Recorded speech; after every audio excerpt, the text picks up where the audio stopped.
What's up, guys? Nick Pell coming to you once again from my college dorm.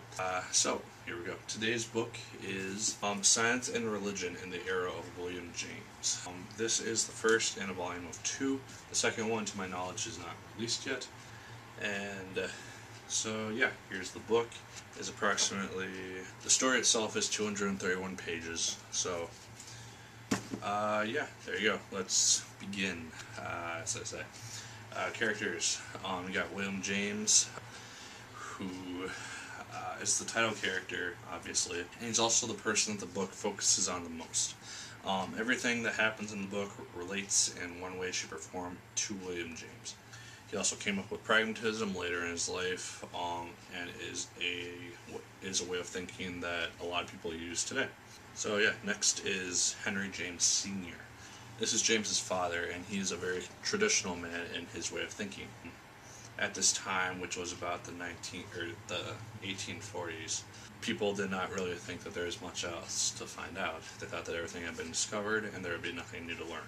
And James kind of changed this in a sense by giving his children a very interesting and different education. And I'll let you read the book to find out how that went. Next up is Charles Darwin. Darwin himself is not in the book per se as a character, but he is talked about a lot and he is dealt with a lot with his Origins of Species being published in 1859. And his work was obviously both influential in religion and in science. Next up is Asa Gray. This guy was a very firm believer in Darwin's work, primarily because Darwin was able to, in a sense, bridge the gaps that Gray had found in his own work, and therefore he was able to back it up. And he lobbied it for Darwin's work many times against a man known as Louis Agassiz, who was like Henry James in being very traditional in his way of thinking.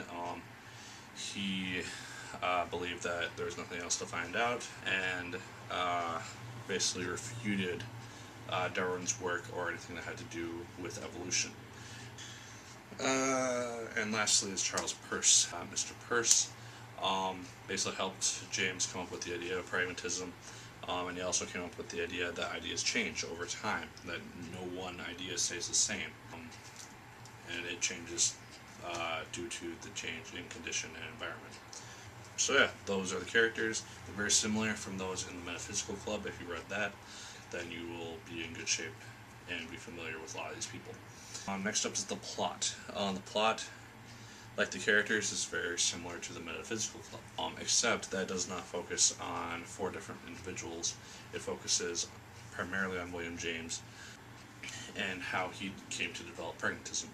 The book starts out with talking about Henry James Sr., and his childhood and how he himself dealt with his own father. And that part is actually quite interesting. And then later on it deals with William James's life, mainly his education, and then when he goes off to college in 1860. Yeah, and that's the basic plot. It follows James from his birth up to the early 1900s, I'll say that, because I don't remember exactly where it leaves off, but James is pretty well known for his ideas by this point. Themes.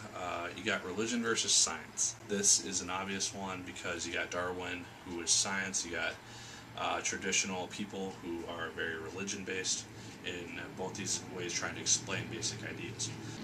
Yeah, you got that element in there. You got pragmatism, which is seen sometimes by people who are very against it, which is kind of interesting. I'm not going to go into details about that, but just know it's in there. And then traditional versus modern.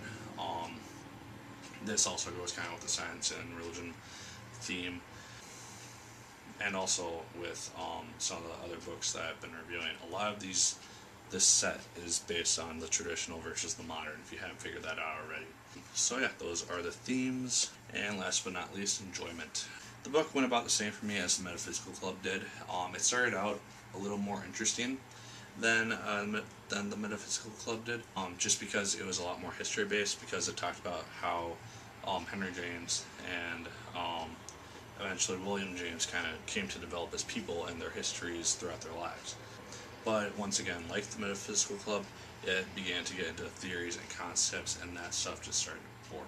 So, there you go. So yeah, if you enjoyed reading the Metaphysical Club, you will most likely enjoy this. If you like learning about pragmatism or James in general, then you'll probably like it. So yeah, that's my review. Like, favorite, comment, and subscribe, if you so choose. And yeah, so that's it. Thanks for watching, and until next time, my name's Donald Pell, and as always, keep on reading. Welcome to